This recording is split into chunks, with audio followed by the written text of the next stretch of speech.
আসসালামু আলাইকুম রহমতুল্লাহ বরকাতু। ইনশাল্লাহ মহান আল্লাহ তাআলার অশেষ রহমতে উমরা করতে আসছি। তাওয়াফ করা শেষ, এখন সাবা মারতে আইছি। এই প্রথম চক্কর। সবাই দোয়া করবেন আল্লাহ তাআলা যেন উমরাকে কবুল করে নেন মহান আল্লাহ তাআলার দরবারে।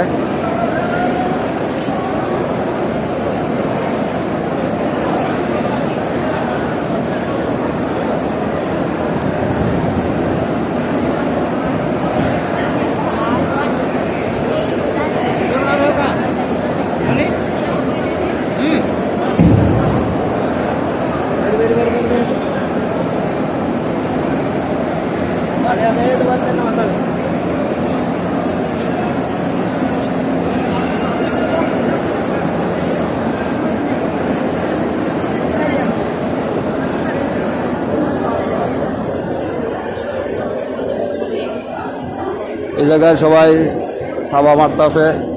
সবাই দোয়া করবেন আল্লাহ তাআলা যেমন সবার উমরা হজকে কবুল করে নেন।